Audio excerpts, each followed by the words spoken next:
Hello tout le monde, ici Adou. Aujourd'hui, je passe en review pour vous la gamme Evo de chez AFS que j'ai testé en 950 et en 1450 dans plein de configurations. C'est parti mon kiki.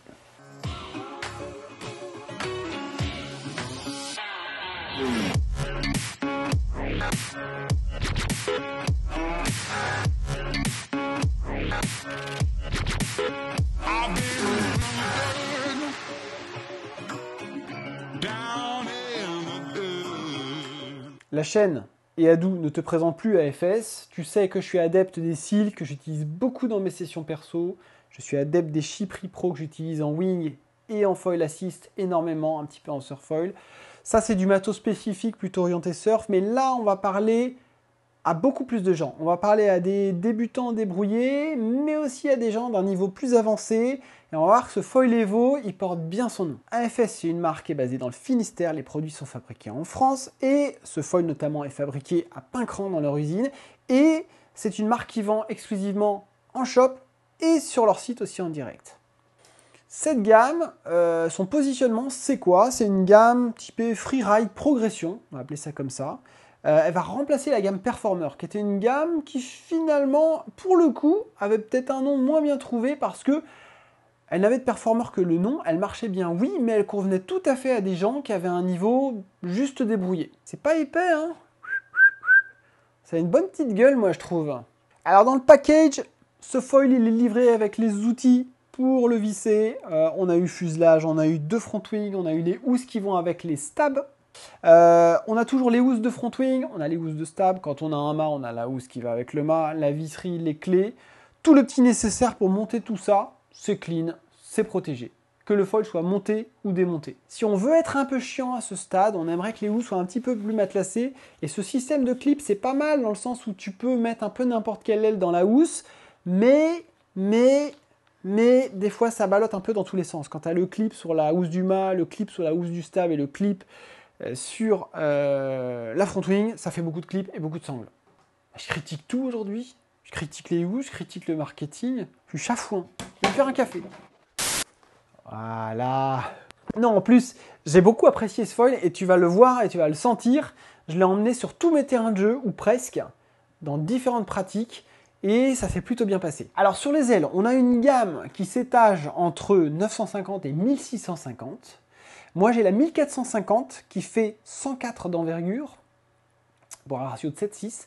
Et j'ai la 950, je voulais une aile plus wing, vent médium, limite light au final, parce qu'elle décolle quand même très tôt. Et la 950 fait 88 d'envergure pour un ratio de 8,1. On est donc sur des ratios très contenus, on n'est pas sur des ratios très élevés. Ça reste encore une fois des ailes qui ont vocation à être accessibles. Tu vas avoir une 1250 qui fait 97 d'envergure, la 1450 fait 104, et la 1650 fait 1m10. 1m10, c'est l'envergure d'une Kujira 1400, pour ceux qui connaissent un peu Takuma, dont j'ai pas mal parlé sur la chaîne. Au niveau des stabilisateurs, on va avoir 3 stabs. Les stabs faits pour la gamme Evo s'appellent les Cruisers, et les Cruisers sont disponibles en 39 d'envergure, 42 et 45. On dit S, M et L, je crois. Enfin, il y a 3 tailles, comme les t-shirts. Et au niveau des surfaces, moi j'ai pris le plus petit, parce que je suis petit. Donc c'est un 190 cm². Et le plus grand fait 45 d'envergure pour 245 cm². Sur cette gamme, on retrouve un fuselage dédié. Alors, la particularité, c'est que maintenant, tout est en connexion FuseLink chez AFS. Donc, on a un fuselage compatible avec le MAT 80 que j'utilise toujours sur le Silk et le MAT 75 UHM que j'ai beaucoup aimé avec ce foil. Donc une connexion universelle. Par contre, on n'est pas sur de l'aile monobloc, c'est-à-dire qu'on a bien un fuselage dédié et l'aile va venir se fixer avec 3 grosses vis M8 sur la tête du fuselage. Côté tail, puisqu'on parlait des stabs, on va avoir de l'Anthrax 30 mm M6, donc vis M6, 2 vis M6 pour le stab, c'est du standard. Et la petite spécificité, et ce qui va dans le sens du côté évolutif du foil, c'est qu'on va avoir 2 positions. On a 3 inserts M6. Donc, on peut avoir une position du stab soit reculée, pour un maximum de stabilité en tangage, un maximum de bras de levier, un maximum d'appui et de stabilité. Et on peut avoir une position avancée pour libérer un peu plus la maniabilité en tangage. Au niveau des assemblages, on a dit stab 2 vis M6, à l'avant 3 grosses vis M8 pour la front wing et le fuselage. Et la jonction mât-fuselage se fait par 2 grandes et grosses vis M8. Voilà, alors c'est même du T45, donc la clé est un diamètre supérieur. C'est ce qu'on retrouve aussi chez du Duotone, hein, c'est de la grosse clé. En tout cas, tu as un sacré couple de serrage, donc c'est nickel. Et les deux grosses vis reprennent donc la jonction mât-fuselage. Au niveau poids, j'ai pesé le foil complet sur un mât UHM 75. En 1450, je tombe à 3,2 kg. Et en 950 Evo, avec le même setup et le stab Cruiser S, je tombe à 2,9 kg, ce qui est plutôt léger. Tarif à début juillet 2024, je tombe sur un tarif de 1676 € pour ce foil en mât HR 80 cm en 950. Et si tu prends le plus cher des foils, donc avec la 1650 qui est la plus grande aile, donc la plus chère, sur le mât UHM 95 qui est le plus grand mât, donc je vais volontairement chercher les amplitudes, on va monter à 2806 €. Si vous voulez retrouver tous les tarifs en détail en fonction des configurations, parce qu'il y a différentes constructions de mât entre HR et HM, différentes tailles de mât entre le 75 et le 95 et les différentes tailles d'aile et tailles de stab, allez sur le site AFS, c'est très bien fait et vous aurez la simulation pour avoir les tarifs exacts. Alors mon test s'articule autour de 3 volets. Le wingfoil bien évidemment, mais j'ai aussi poussé, et c'est pour ça que je voulais avoir la 1450, j'ai poussé avec le dock start et le surfoil. Alors surfoil un petit peu aménagé puisque c'était en foil assist. Mais ça va être intéressant de juger de cette aile en pumping, en surf aussi, la manière d'une grande aile comme ça. J'ai emmené la 950 également sur du surfoil pour juger de sa manière. Mais en premier lieu, j'ai fait des tests en wing dans des petites vagues, petites houles et du freeride. Alors, pour tous ces tests, j'ai choisi d'utiliser, je voulais pousser le mât 75 UHM, qui est un mât assez unique avec une glisse vraiment top. Et donc j'ai utilisé le mât 75 UHM en wing et j'ai utilisé le mât 80 pour la partie surf et le 75 UHM également sur la partie dock start parce que je voulais voir la rigidité de ce mât qui est excessivement fin ou plutôt de corde très réduite et on va voir le résultat. Côté stab, première session, la wing, alors les sessions wing plutôt, j'ai utilisé en priorité ce stab pour avoir vraiment le combo de la marque tel qu'il a été dessiné et prévu pour des pratiquants qui sont dans la cible, progression débrouillée, voire débutant. C'est clairement, avec la 1450 ou 1650, on va clairement pouvoir toucher des gens qui avaient de la grosse performeur ou des gens qui débarquent, qui n'ont pas eu de la performeur et qui veulent un foil chez AFS. Je pense qu'aujourd'hui, on peut les orienter vers les grandes tailles de Evo. Mais ce qui est super important, c'est de prendre le stab qui va avec. Pourquoi? Alors ça, c'est pas le stab qui convient le mieux à un Hadou. Par contre, ce qui est intéressant, c'est que ce stab, je suis sorti d'abord avec la 950. J'avais l'impression d'avoir une 1100, une 1200 sous les pieds avec ce stab en position reculée. Pourquoi? Parce que le profil est vachement porteur, la stabilité est énorme. Je trouve qu'on a une énorme stabilité en 950 en tangage, donc dans le sens longitudinal, nose tail.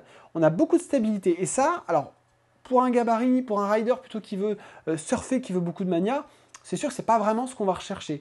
Par contre, pour un rider qui est plutôt débutant, qui veut un vol stable, tranquille, qui veut pas faire de faute, qui veut un foil qui lui pardonne ses erreurs de placement au niveau du poids du corps, ou des pieds sur la planche, si vous êtes strapless, ce que je vous recommande, surtout si vous débutez, bah ce stab-là, il va permettre d'avoir vraiment un foil stable.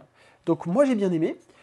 Ce stab-là aussi, il donne une bonne tolérance à basse vitesse. J'ai trouvé qu'on pouvait beaucoup ralentir et qu'on pouvait beaucoup moins le faire lorsqu'on prenait un combo comme la 950 avec les stabs du Silk, que j'ai aussi beaucoup utilisé avec, eh ben, on a une tolérance basse vitesse qui est nettement moindre. Et même, pire que ça, quand on utilise les stabs Silk sur cette aile, on a une tolérance basse vitesse qui est presque moins bonne qu'un Silk 850 avec son stab Silk. Donc c'est une curiosité, mais que j'ai poussé les tests et j'en ai tiré cette conclusion. Décollage très linéaire, on a vraiment un foil qui porte, qui est stable, et dès qu'on commence à décoller, il n'y a pas d'effet de pied avant excessif, c'est simple, c'est intuitif, donc ça conviendra bien à un débutant pour cette raison-là, à condition de peut-être pas prendre la 950, qui reste une petite aile. Pour moi, c'est une aile de light wind limite, cette aile, elle porte beaucoup, donc il n'y a pas de souci. La 1450 en wing, pour moi, c'est limite trop gros. Et pour quelqu'un qui débute, ça a du sens. Quand je suis sorti en wing, il y avait des petites vagues sur mon banc de sable, donc j'ai été faire un tour. J'ai fait évidemment du freeride, j'ai testé les manœuvres, tout ça. Je me suis bien éclaté toute cette session avec la 950 et j'ai fait les tests suivants. D'abord, j'avais le stab à la position reculée, c'était hyper stable. Et puis je me suis dit, allez, on va débrider un peu la bête. Je suis revenu au bord, j'ai ravancé le stab d'un cran. Et là, ce qui se passe, qu'est-ce qui se passe? On garde quand même beaucoup d'appui, on garde un foil assez simple, assez sain, facile à utiliser, mais on libère un peu le foil en tangage. Donc on va avoir un foil qu'on peut faire tourner un petit peu plus facilement. Vous allez le trouver plus maniable, comme si vous aviez d'un coup un foil un peu plus petit. Voilà. Si on dit les choses simplement, pour qu'on comprenne, le stab avancé redonne de la manière. Donc dans les petites vagues, poussées par les petites ondes, j'ai trouvé que c'est un foil qui faisait vraiment bien le taf dans de l'initiation au free fly. Tu peux surfer avec, ça marche très bien. Alors oui, chez AFS, il y a aujourd'hui le Silk, qui est une bête de surf qui accélère dans les courbes, qui a plus de glide que la Evo, je trouve moi. Donc c'est sûr qu'avec les stabs, tout est plus fin, mais le foil est beaucoup plus technique. Donc encore une fois, pour aller découvrir le monde de la vague et des petites vagues et du downwind et du free fly, avec ce foil, ça va se faire sans trop d'efforts, sans trop de difficultés. Avec un Silk, ce sera plus compliqué. J'ai voulu tester les possibilités d'évolutivité de ce foil. Donc qu'est-ce que j'ai fait?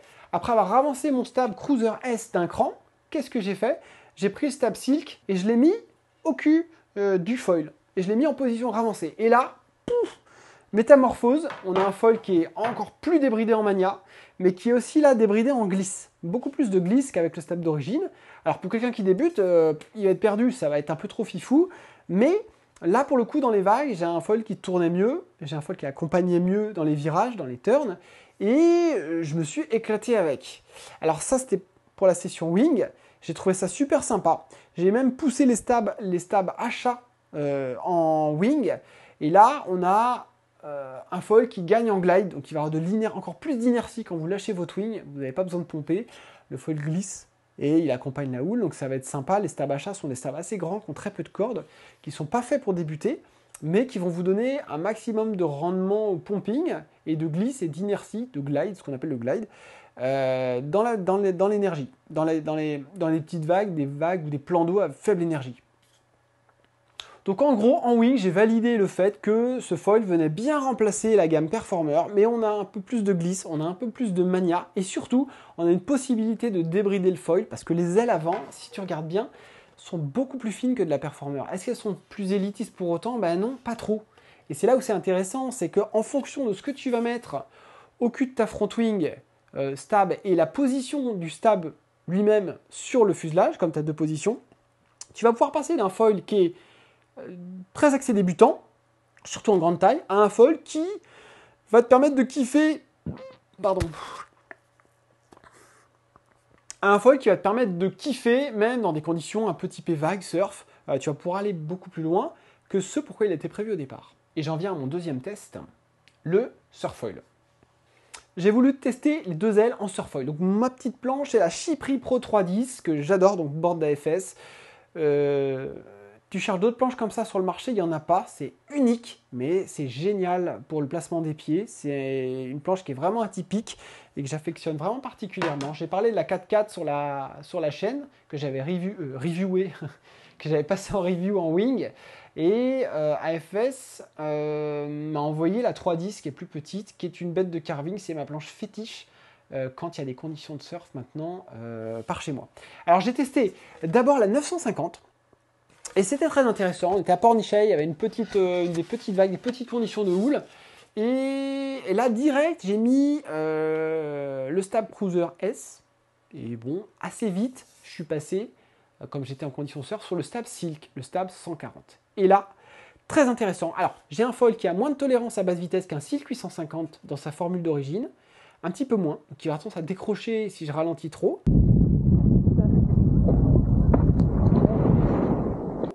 Mais si j'alimente, si je surfe, si je pompe, si je prends de la speed, tout va bien. Et par contre, ce qui m'a plutôt surpris, c'est la mania du foil. Je vous laisse juger. Test carving. Il n'y a pas beaucoup de conditions sur foil. Donc nous, on va tricher un peu, peut-être. On va utiliser le foil assist pour aller dans les petites vagues de Pornichet. Une petite vagounette.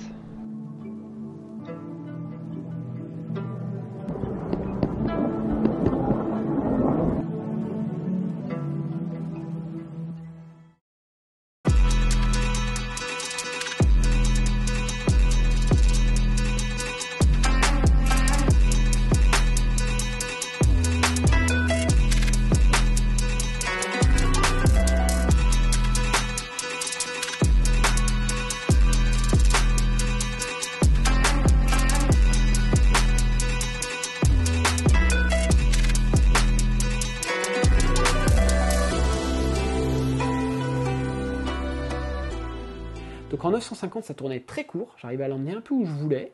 Oui, j'ai une préférence pour le Silk parce que c'est un foil qui est 100% dédié carving. Il accélère plus fort quand on prend des appuis dans les courbes.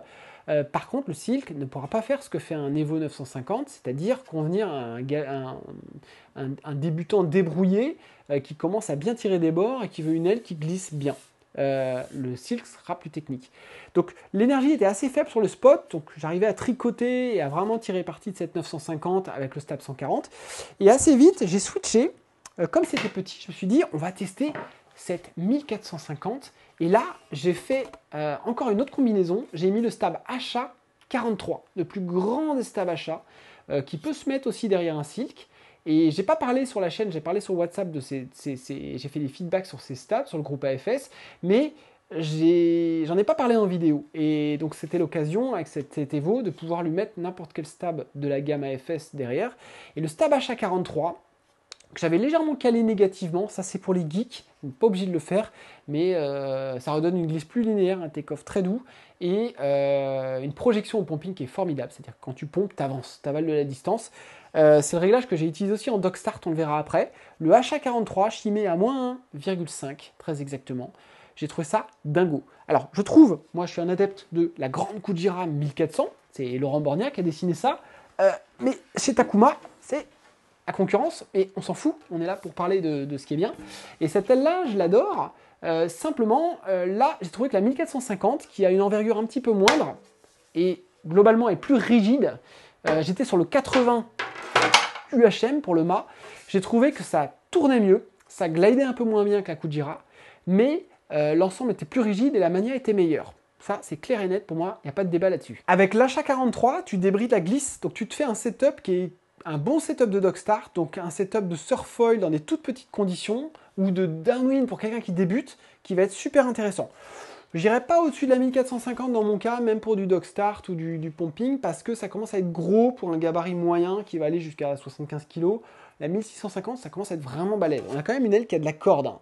Par contre, je me suis éclaté en mania, en glide, pumping, ça pompait bien.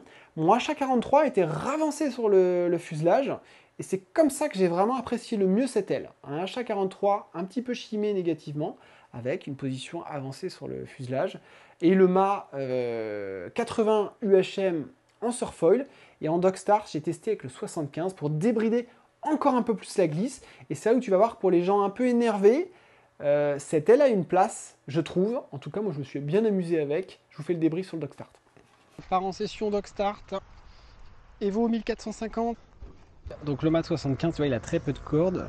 Au niveau du réglage sur la Noremana, je l'ai réglé comme la plupart des boards que j'ai. C'est-à-dire que je règle la Evo et la gamme Evo comme le Silk. Donc je mets une cale de règle de moins 1 degré, c'est-à-dire l'épaisseur sous les vis arrière, pour avoir une board neutre, on va dire, une assiette longitudinale neutre, parallèle à l'eau, voire limite un léger nose down pour avoir la jambe détendue pour le pumping. J'ai entendu dire que sur les Whitebird, sur les planches un peu plus typées freeride, certains mettaient pas de cale. Alors, chacun fait comme il veut, le tout c'est d'être bien, mais je trouve que pour avoir du rendement au pumping, quand on est sur des pratiques basse vitesse, pas forcément de la wing, surfoil, pumping, Dog Start, le calage négatif est très intéressant parce qu'il détend un petit peu la jambe avant, et on a un pumping très équilibré sur les deux jambes, et ça vous permet de moins cramer d'énergie et moins vous cramer les guibolles. Ça avait fait ça une petite planche de pumping que vous pouvez trouver sur leur site. Moi j'avais un custom made in France de Willy Marion Noremana, une petite pocket de 9 litres qui n'a pas de grip, qui est toute simple, vraiment une super planche de pumping qui fait 90 cm de long. En Dog Start, je voulais, au-delà du test de cette 1450 et de sa glisse, je voulais aussi voir ce qu'avait le mât 75 UHM dans le slip. C'est-à-dire que le mât est hyper fin. Il n'y a pas de mât avec une corde aussi fine sur le marché aujourd'hui. Ça n'existe pas. En tout cas, pas pour le moment. C'est un mât qui est très fin aussi, qui est plus fin que le 80 UHM, qui va mieux glisser, mais qui va être un peu moins raide.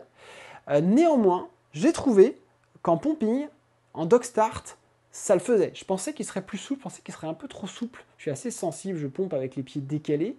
Donc généralement, j'ai tendance à vite faire twister le mât à basse vitesse. Par moment, je fais des erreurs aussi. Et franchement, ça ne m'a pas dérangé. Le mât glisse, il accélère assez vite. Donc on se trouve bien avec. Ça vient débrider un peu l'aile, ça glisse pas aussi bien qu'un Silk 1050, hein. C'est plus grand, il y a plus de surface, un peu plus de traînée, mais avec ce mât qui est fin et le stab HA43, je trouvais qu'on avait un combo pour ceux qui sont un peu énervés. Hein. Je m'exprime pour les... Je m'adresse plutôt aux personnes qui ont un niveau avancé et qui voudraient, en complément de leur Silk, ou d'éventuels performeurs qu'ils ont déjà, avoir une grande aile, une grande dock starteuse, ou une grande aile pour s'initier au surfoil sans s'emmerder, avoir un truc qui soit joueur. Pour moi, cette aile fait le taf, et sur le mat 75, on a une manière un peu débridée, on a une glisse débridée, et le HA43 vient augmenter le débridage en position avancée. On a un foil qui est facile à aller repercher en haut de mât, qui se pompe bien, qui est assez nerveux, qui a une bonne glisse, qui est assez rapide, et qui va avoir plus de mania que mon grand coup de gira. Donc pour moi, il y a quelque chose de très intéressant sur ce foil dans cette taille-là. Si tu es débutant Dockstar, prends la 1450 ou plutôt la 1650. Et surtout, mets le stab d'origine. Et n'hésite pas à prendre le cruiser en M ou en L le plus grand pour avoir un maximum de tolérance à basse vitesse. On s'en fout de la vitesse au début, on s'en fout de tenir longtemps dans les runs. Oui, un stab HA43 va moins traîner d'eau, donc il va te permettre de parcourir plus de distance en te fatiguant moins à terme. Mais au début, pour maîtriser les départs pontons, c'est très important d'avoir, je pense, le stab d'origine qui va te faciliter la tâche. On a un gros stab, on ne cherche pas la speed, on cherche d'abord la facilité et réussir tous ces départs au ponton.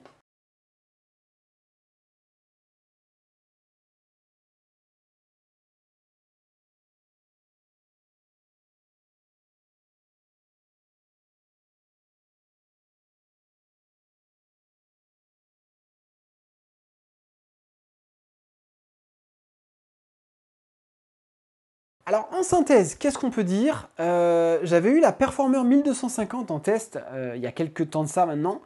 On a une belle évolution de la Performer. On a finalement une aile sur une gamme Evo qui performe mieux que la Performer. Bon, elle est sortie après, c'est normal. Les fabricants de foil améliorent la glisse et les performances de leurs ailes et on arrive à avoir de la tolérance basse vitesse, on arrive à conserver de l'accessibilité tout en ayant des foils qui sont de plus en plus performants. Donc ça, c'est la bonne nouvelle. C'est le cas de cette gamme Evo. Ce qui est intéressant, c'est qu'on a un foil qui convient pas du tout à un Hadou dans sa configuration stab d'origine, parce que moi je vais trouver ça un peu plan-plan. Par contre, il faut bien se mettre dans la peau des gens pour qui ça a été dessiné. Tu débutes, tu es débrouillé, tu vas apprendre les jibes, tu démarres. Config d'origine, stab reculé, stab d'origine, c'est parfait. Tu veux être un peu plus énervé après, tu progresses. Est-ce que tu as besoin de racheter tout un foil? Ben non, parce que la bonne nouvelle, c'est que chez AFS maintenant, les mâts, avec la connexion FuseLink, on a une connexion universelle, tu mets ce que tu veux au bout. C'est-à-dire que au début, tu apprends avec ça, tu as une super progression. Dans un an, tu mets une Pure 800, ou tu mets même les toutes nouvelles ailes Ultra HA en 750, ça passe sur ton mât. Et ton mât, il est bon. C'est-à-dire que le châssis, le mât, il est rigide, il a une super glisse, il marche bien. Tu n'auras pas à racheter un mât. Donc ça, je trouve ça intéressant. On a un châssis de base qui est prévu pour une évolution de ton niveau et de ta progression. Donc si tu es un expert de main, tu auras le même mât que quand tu débutes. Ça, je trouve ça vraiment bien joué de la part d'AFS.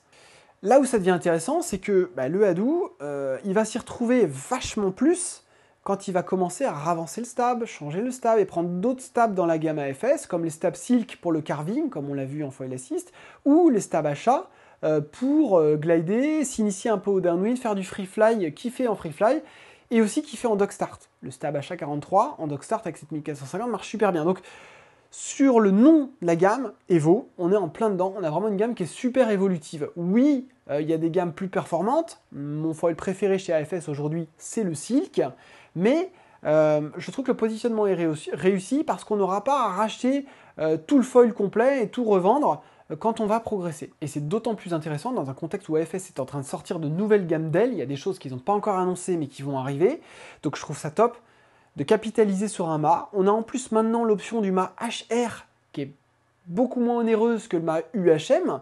Donc ça va permettre à des gens de créer un foil complet full carbone made in France qui est déjà bien rigide et qui sur la balance pèse pas lourd. Je rappelle 2,9 kg sur la 950 en set complet sur le mât UHM 75. On est à 3,2 kg. Donc on est aux alentours des 3 kg, là où la plupart des marques de foil sortent entre 3,5 kg et 4 kg. C'est bien. Sur les emboîtements, le côté simple, 3 vis M8, un emboîtement avec une grosse patte large, on est sur un format simple. La connexion FuseLink, ça fonctionne bien. les jonctions sont propres, il n'y a pas de jeu, il n'y a pas de jour. Je trouve que globalement, la qualité de finition est bonne. On a progressé chez AFS, j'avais pu critiquer un peu les finitions des premières Silk. On sent qu'on a toujours ce vernis mat qui peut marquer un petit peu les traces, les griffures, tout ça. Mais sur l'aspect rendu final, on a quelque chose de clean. Il n'y a pas de tromperie sur la marchandise. C'est assez joli à regarder, c'est propre, la petite sérigraphie est sobre. Ils ont joué la carte du Made in France sur ce petit logo, mais je trouve que c'est clean. Ce que j'ai apprécié aussi, c'est qu'il y en aura pour tous les gabarits. Il y a une 950, il y a une 1650. Entre la 950 et la plus grande aile, il y a vraiment toute une gamme qui permet directement et qui est tout de suite disponible. On n'attend pas la 1250 dans 3 mois et la 1650 dans 6 mois. Et je trouve ça bien parce que tout de suite, on va pouvoir étager un quiver en 2 ou 3 ailes et on va pouvoir aussi évoluer dans les tailles tout en restant dans la même gamme et pouvoir convenir à du Lightwing comme du vent plus fort. Avec un set de 2 ailes, tu vas pouvoir tout faire. Mais je pense aussi qu'avec une aile et en modulant le stabilisateur, on va vraiment pouvoir couvrir un maximum de conditions. Et ça, l'idée me plaît bien. La gamme Evo reste aussi moins chère qu'une gamme Silk, donc en plus d'être plus accessible techniquement, elle va aussi être plus accessible financièrement. C'est intéressant, ça va dans le sens des mâts HR. On peut se faire aujourd'hui un foil complet sans en avoir pour 2400 balles. Et ça, c'est quand même très intéressant. Pour rappel, on a les tarifs qui démarrent à 1600-1700, dépendant de la config de mât et la taille d'aile choisie. Donc ça, c'est une bonne nouvelle. On aura l'occasion de reparler de nouveautés AFS qui arrivent bientôt aussi. Et j'ai vraiment hâte. Je me suis bien éclaté à faire cette review parce que j'étais comme un poisson dans l'eau. Vous pouvez aller voir ma review du Silk aussi, mes reviews de la Chypris, ce sont des boards que j'utilise dans cette review. Et d'ici là, je vous dis à plus. À bientôt. Bye bye.